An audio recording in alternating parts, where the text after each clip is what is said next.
Have you ever stepped into a room where no one believed you deserved to be there? Have you ever been judged solely by the name you carry or the skin color you didn't choose? And then, did you ever make that entire room go silent just by doing what you're best at? This isn't a story about superpowers. There's no magic, no powerful sponsor, no applause at the beginning. Only a 17-year-old black teenager wearing a protective suit 2 sizes too big, bent under the belly of a $38 million jet at a time when the whole world thought he was chasing a ridiculous dream.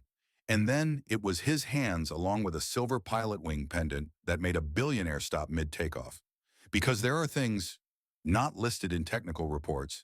There are memories not stored in military archives, and there are debts that can never be repaid in money. What you're about to follow is a journey through time across 3 generations, from the wartime skies of Europe in 1944 to the engineering labs at MIT nearly 80 years later. A story in which courage is passed down not through words, but through a small symbol worn on a collar, the silver wings of a man who once flew for a country that never truly accepted him. Let me take you through the journey of Jamal Wilson, a young mechanic who not only fixed an aircraft, but mended a forgotten legacy. We begin in a quiet hangar at 5 a.m. At 5 a.m., the sky was still pitch dark outside Hangar 3 of Atlantic Executive Aviation. The city was asleep. But in that dead silent space, a steady sound rang out, the clanking of tools tightening bolts, the hiss of hydraulic checks, and occasionally the deep breaths of a teenager fighting an entire system, using just his mind and his hands. Jamal Wilson, 17 years old, a high school student still in his vocational training program, but facing a task that even senior engineers wouldn't touch anymore, repairing a Gulfstream G650, the world's most luxurious business jet that had made an emergency landing due to a thrust reverser malfunction. 3 hours earlier, the entire technical crew had backed off after determining the damage was too severe, requiring a replacement part to be shipped from Switzerland. That meant at least 5 days of waiting. An impossible delay for a CEO needing to move urgently between continents. But Jamal didn't walk away. Not because of a paycheck, and certainly not because anyone ordered him to stay. He stayed because something didn't sit right. While everyone else looked at the crack in the thrust reverser assembly and saw mechanical failure, Jamal saw a familiar failure pattern, one he had seen not in a workshop, but in an old flight simulation software he'd used on countless nights at the public library.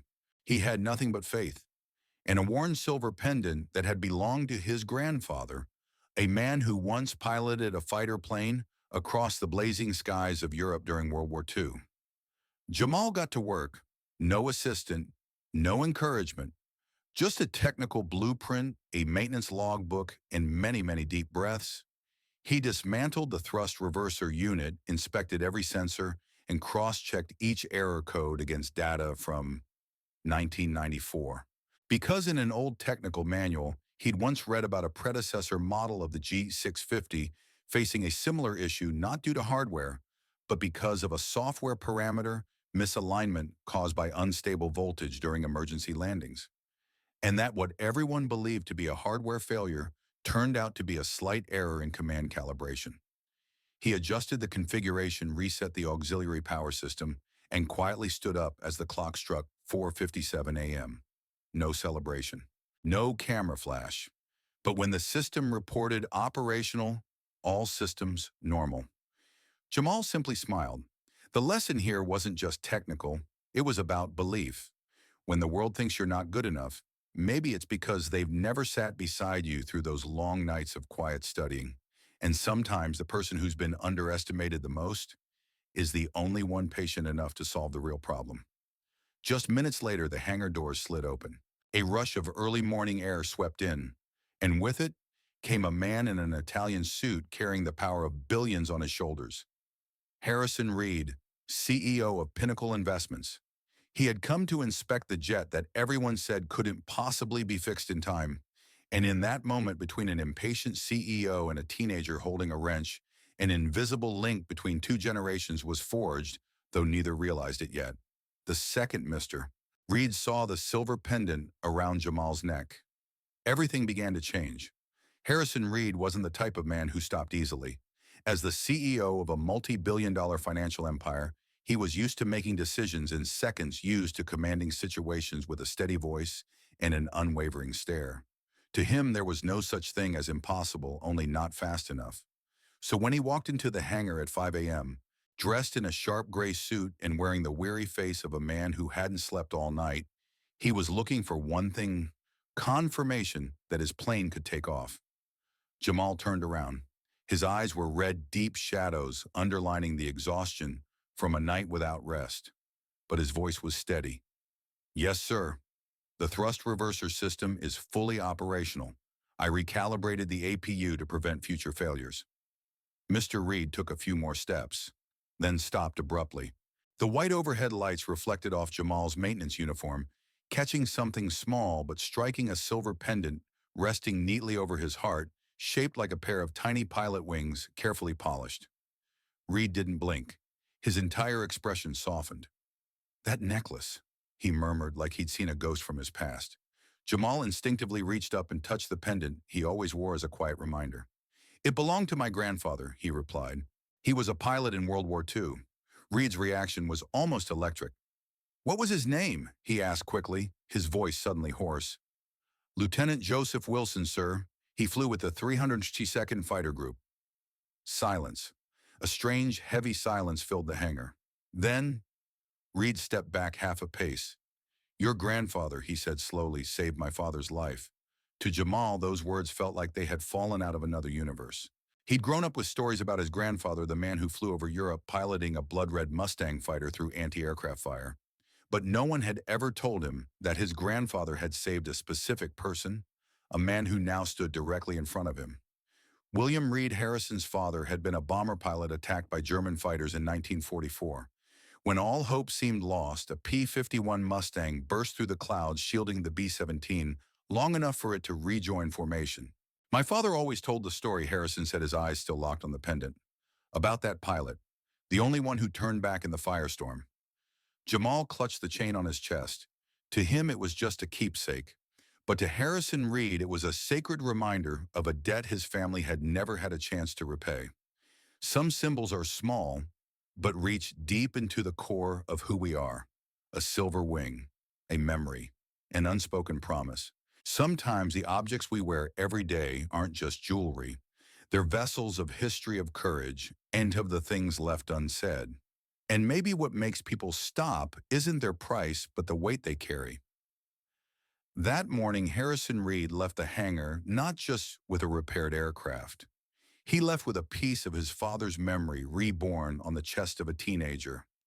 A connection no software could measure, no tool could test, but strong enough to alter both of their lives. And Jamal had no idea that the small silver pendant in just a few days would open a door to secrets in his family that had never been told. February 22nd, 1944. The skies above Gotha, Germany were filled with smoke fire and the thunder of fighter engines. A B-17 Flying Fortress carrying 6 tons of bombs was spiraling out of formation, damaged by flak, rapidly losing altitude. Inside, the pilot, Lieutenant William Reed, struggled to maintain control as 2 German Messerschmitt fighters closed in like steel phantoms. And then, a red speck appeared from the east. The roar of a Rolls-Royce Merlin engine ripped through the chaos.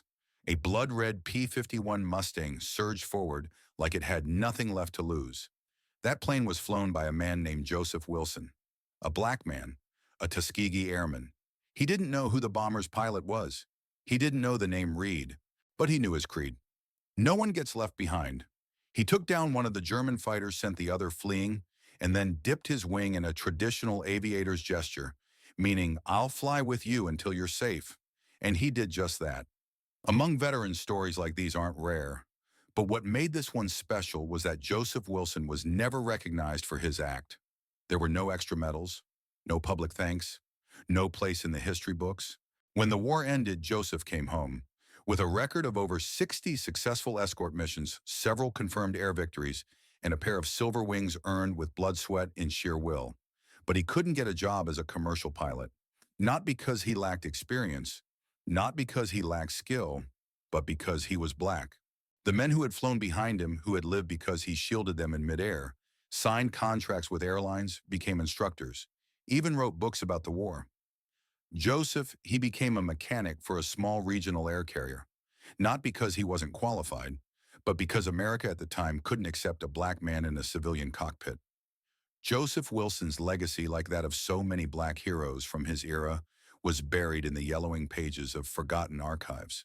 In Jamal's house, there was no statue, no dedicated room, just a small wooden box where Grandma Alina kept a few faded photos, a worn diary, and the silver pendant passed down to Jamal as a gentle reminder your grandfather once flew and once fought. That hero still lived there, but only in whispered stories at the dinner table. A story faded not because it wasn't great enough, but because it didn't fit the frame history was used to showing. Not all legacies live in grand halls. Some exist in the quiet way a person keeps working even when they're no longer recognized. Others survive through descendants, children who think they're just good at fixing engines, not realizing the blood of those who made history runs through their hands. Joseph Wilson may have been forgotten in the headlines, but he was never gone. He was alive in the way Jamal repaired an aircraft, in the way Jamal never gave up, in the way those silver wings still swayed around his neck every time he entered that hangar. And soon Jamal would learn more about Joseph, not just as a pilot, but as a man who was once invited to open a flight school for Black Americans, but chose silence to protect his family, a choice that redirected the course of an entire bloodline. 1963, the letter that never became history. 20 years after Joseph Wilson flew his silver wings through the firestorm of war, he received a handwritten letter, blue ink, white paper, sharp cursive, from a man he never expected to hear from again. William Reed, Dear Joe. The letter began as if no racial barrier had ever separated them. William didn't just thank Joseph for the pass. He proposed something bigger, the two of them together starting a flight school for black pilots. William Reed, the man whose life Joseph had saved, had become a successful entrepreneur with capital connections and a quietly burning desire to give black youth the opportunity they deserved. He hadn't forgotten the man who shielded him in the skies. And now he wanted Joseph to be the director of training, passing on combat wisdom, piloting skills, and courage to a new generation. A school led by a black man, funded by a white family in debt to him. Grandma Alina used to say Joseph read that letter at least 5 times. He said nothing for 2 days. Sometimes she would catch him sitting quietly by the window, eyes lifted to the sky, as if searching his memories. He didn't say no, but he didn't say yes either. A week later, he wrote his reply. The opportunity is generous beyond words, but I must decline. Why not? Because he didn't want to, but because he was afraid. 1963 was not an easy time for a black man to stand tall. Hundreds of churches were being burned across the South. Martin Luther King Jr. was under constant surveillance. Just the month before, only 2 black students had entered the University of Alabama under military escort. And now Joseph, a black man in uniform, was being asked to lead a pilot training program, even in Atlantic City near the northern states. That was more than surprising. It was dangerous. Joseph wasn't just a veteran. He was a husband, the father of Nathan, only 3 years old. And Elena was pregnant with their second child. He couldn't gamble their safety on a dream, no matter how noble. We often speak of courage as something absolute. But sometimes the bravest thing a person can do is step back, not for themselves, but for the ones they love. Joseph didn't want his son growing up in the shadow of protests or behind a school gate with a no black sign.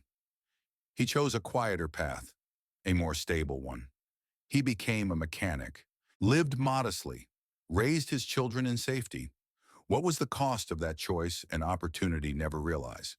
A chapter of history erased before it could be written. But not every abandoned dream is a failure. Some dreams are folded away, stored in drawers, passed down through generations, waiting for the right person, the right moment to bring them back. And sometimes it takes 2 generations for the right thing to be done. Now Jamal stood at a crossroads, facing the opportunity his grandfather had once turned down. A proposal not to open a flight school, but a scholarship, a position, and a belief in Jamal's talent. But to fully grasp the meaning of that offer, Jamal needed to understand not only the people who had remained silent, but the one who never stopped speaking, Joseph's younger brother, Calvin Wilson. If Joseph Wilson was the quiet light of endurance, then his younger brother Calvin was the flame that never feared to burn. They grew up in the same household in the same America, where whites-only signs still hung from train station gates. Both had watched their father be denied military service because of his skin color, but when war came, they responded differently. Joseph enlisted to fly, determined to rise above prejudice. He believed that if he was better, if he was excellent, if he endured long enough, society couldn't ignore him. Calvin disagreed. He didn't believe in the system's goodwill, didn't believe that effort alone would bring acknowledgement. To Calvin, silence was complicity, and compromise was a kind of surrender. When Joseph returned from war and quietly accepted work as a mechanic, Calvin was furious. "You flew for this country," he once said, "and now they've got you wiping oil for people who've never been near a battlefield." Joseph only responded with a quiet look. To him, it was a sacrifice made to protect his family. To Calvin, it was surrender. The rift began there. In 1963, when William Reed extended his offer to start the Black Pilot Training School, Joseph refused. To Calvin, that was the last straw. "What are you afraid of?" Calvin had asked during one final argument between the brothers. "Afraid your son will be watched. Attacked, you think black men are safe just because they stay quiet." Joseph didn't answer. He only said, "I won't gamble my son's future to prove something people already decided not to believe." After that conversation, the brothers never saw each other again. In 1969, Calvin moved to Philadelphia and became involved in the local civil rights movement. He became a community organizer, preached in churches, and taught Black history in public schools. He chose a direct path: protest, speak out, demand justice. Joseph did the opposite. He worked quietly, raised his children in peace, and kept the scars of war tucked away like memories too painful to recall. Two men, two brothers, same blood, same vision of a better America, but never agreeing on how to get there. Not all silence is cowardice, and not all resistance is recklessness. They were simply responding differently to the same pain. When you look at the choices within a family, especially a family that's been crushed by history, remember every person carries a role, a scar, and a reason that runs deep. When Jamal finally visited Calvin at age 91, the old man still stood tall, eyes bright, unafraid to speak plainly. He told Jamal everything the family had never dared say aloud.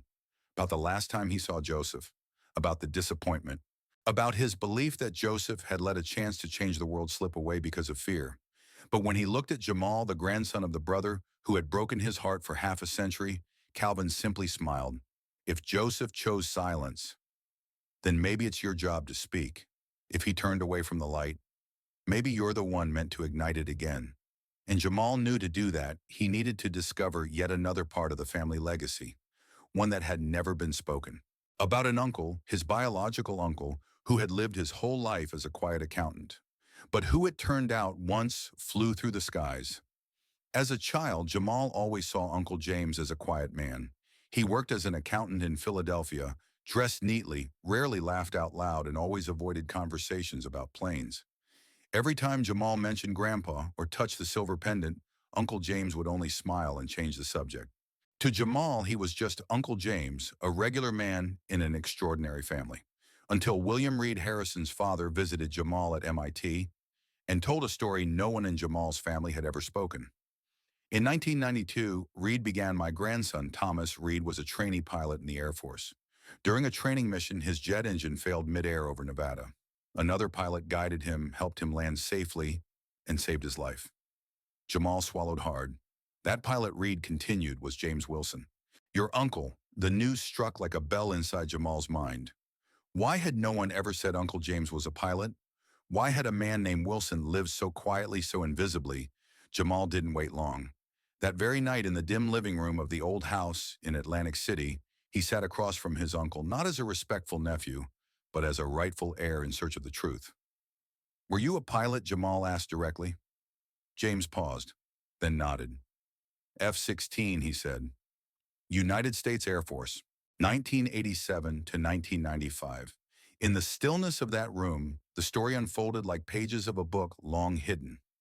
James had graduated from the Air Force Academy, logged hundreds of flight hours across desert skies, was given the silver wings by Joseph himself on graduation day. "Your grandfather believed those wings would keep me safe, just like they did for him," James said, eyes drifting to a vague spot in the room. But after the incident where he saved Thomas Reed in 1992, an internal investigation began, not for technical errors, not for procedural mistakes, but because of questions about James's personal life. This was before the don't ask, don't tell policy. At the time, even a rumor about a person's sexuality could destroy a military career. I never officially came out, James said, but I didn't hide it either, and that was enough to be grounded. Harrison Reed, the father of the boy James had saved, offered to help, to use financial influence, political leverage, even offer a transfer.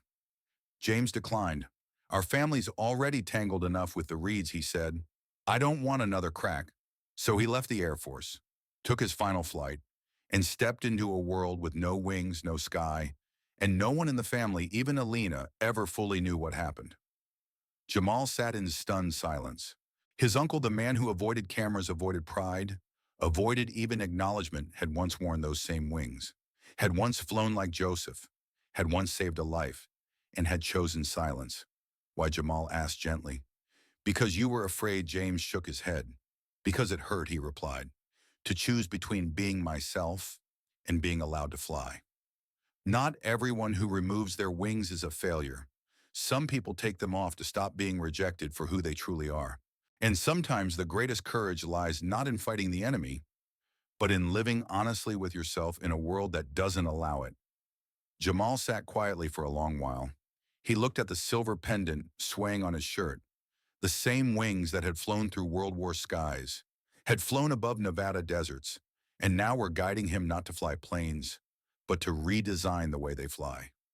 Thank you, Uncle, he said, eyes damp, for keeping the wings, and for keeping the rest of the story. James smiled, the first true smile in many years. You're not just carrying your grandfather's wings, Jamal, he said. You're continuing this family's path in your own way. But all of it still points to the sky. 3 days after that conversation with Uncle James, Jamal sat alone in his MIT dorm room, staring at the scholarship draft sent by Pinnacle. Everything was there, full tuition internship at the company's aerospace lab, a guaranteed job upon graduation. Everything Jamal had ever dreamed of, now laid out before him, requiring only a signature. But something gave him pause. Not doubt, not pride, but the growing awareness of the weight of this gift and the power embedded within it. That night, Jamal wrote a 2-page addendum. He titled it Amendments to the Legacy Agreement. Inside, he requested 3 things: control over his personal image and story. He didn't want to become a marketing symbol without consent, the right to decline participation in brand campaigns. His grandfather's and uncle's legacies were too sacred to be used for corporate diversity reports. The establishment of the Joseph and James Wilson Scholarship Fund, awarding at least 5 black students annually in aerospace studies, with Jamal serving as part of the selection committee. Harrison Reed read the proposal from the 55th floor of Reed Tower in his glass-walled office overlooking Manhattan. And for the first time in years, he smiled. Not the smile of a man who had just sealed a business deal, but the smile of someone who had finally seen a legacy land in the right hands. The meeting happened that same afternoon. Jamal, still that 17-year-old boy, but walking into the room with a completely different posture. No longer a scholarship recipient. Now a young man redefining what that scholarship should stand for. I understand, Jamal began, that this offer carries a history, a debt between your family and mine. But it shouldn't end with us. It should begin with a new generation. Reed was silent for a long moment. Then he signed. No revisions. You remind me of my grandfather, Reed said softly. Calm, strong. But more than that, you see a bigger picture. Opportunity is valuable. But what turns opportunity into legacy is the act of sharing it. Jamal could have taken everything for himself. Instead, he opened a door for others. Because true legacy is not about individual success, it's about building a road for those who come after. And then when all terms were finalized, Harrison Reed added something unexpected. There's one more person I want you to meet, someone who will join you in this scholarship, an engineer, a pioneer, and someone like you who has carried the Wilson legacy on her shoulders, though not by blood. Just then the door opened. A black woman in her early 50s entered the room, confident stride, tightly curled hair, eyes bright and deep, like someone who had stared through both aircraft glass and invisible ceilings. Jamal Wilson, she said, extending her hand. I'm Dr. Michelle Carter. It's an honor to walk alongside you. The silver pendant shimmered under the MIT lab lights.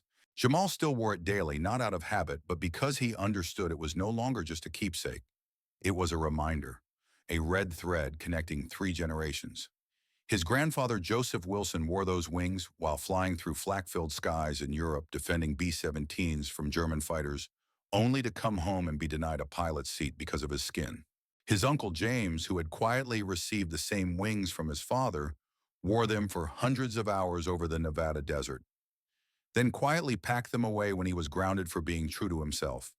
And now those wings rested on Jamal's chest, not because he was a pilot, but because he was flying in his own way.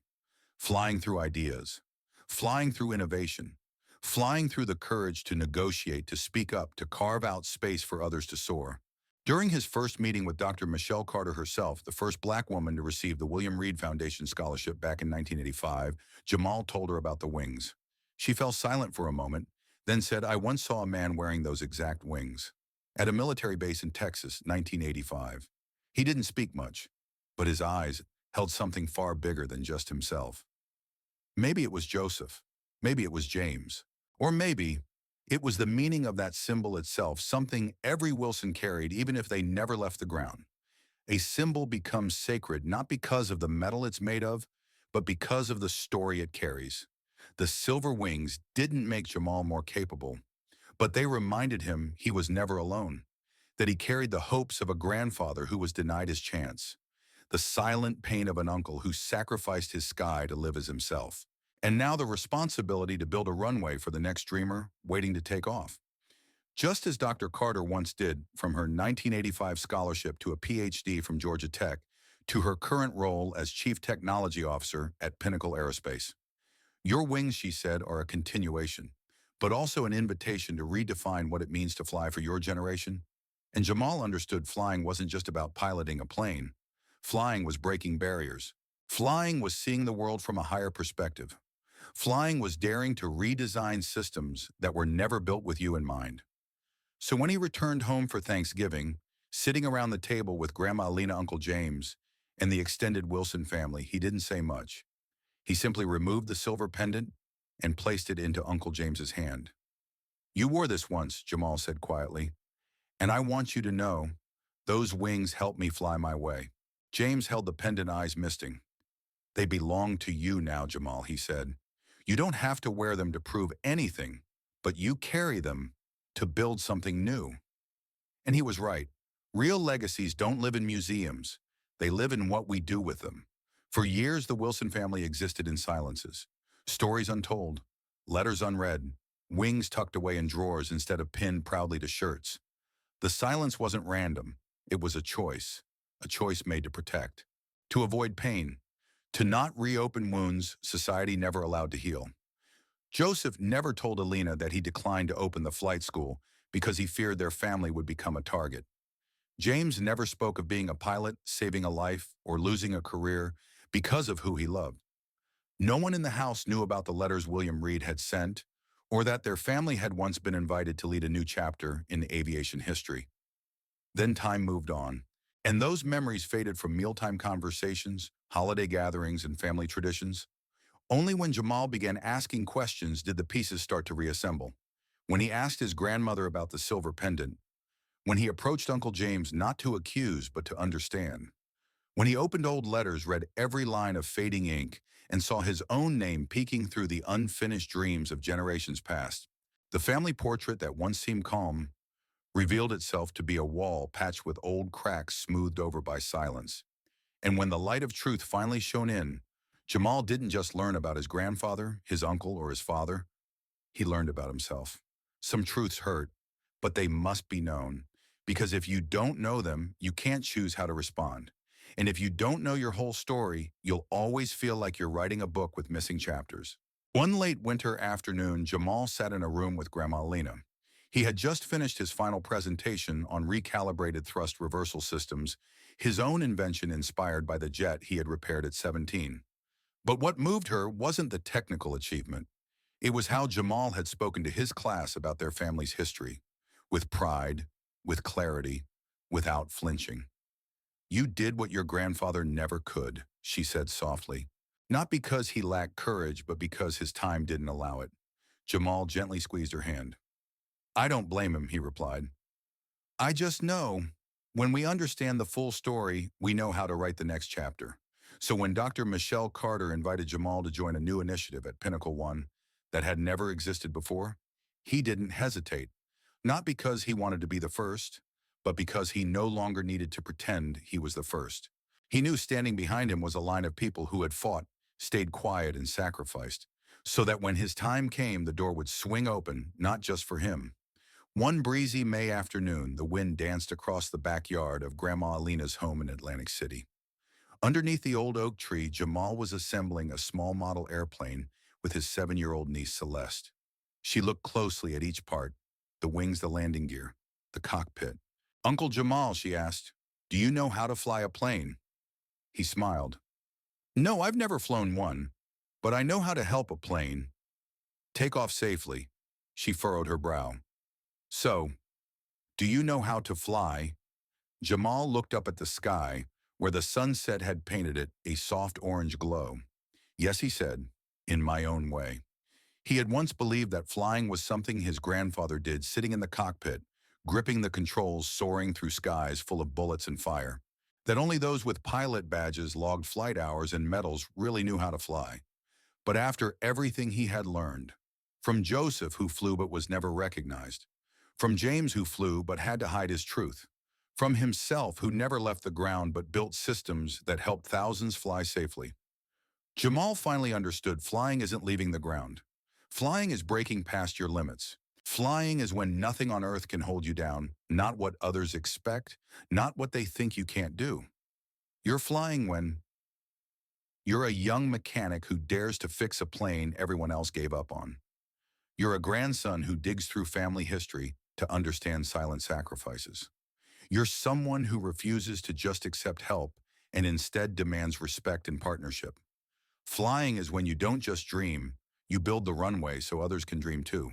Not everyone with wings knows how to fly, and not everyone who never leaves the ground hasn't touched the sky. A month later, Jamal stood in the MIT auditorium presenting his thesis before a panel of top professors, engineers, and aerospace executives. Behind him, a schematic of the improved thrust reverser system he had developed over 3 years. In front of him, Dr. Michelle Carter, William Reed, and a front row reserved for his family, Grandma Alina, Uncle James, and Celeste, now wearing a tiny silver necklace with miniature wings engraved. This little girl, Jamal said during his conclusion, will grow up in a world where she won't have to hide who she is just to fly. And if I do my job right, the systems I design, the doors I open, will make her dream something no one will dare to question. William Reed smiled, his eyes reflecting quiet belief. Doctor. Carter nodded, knowing the legacy had found its next bearer. Jamal may never sit in a cockpit, but that no longer mattered. He was flying, with his heart, with his mind, and with a pair of wings passed down through 3 generations, not just to wear, but to act on. Thank you for following the story of Jamal Wilson, the young man who never left the ground, but learned how to fly farther than the clouds. If this story moved, you share it. Because one day more wings will be opened from the very places the world had once forgotten.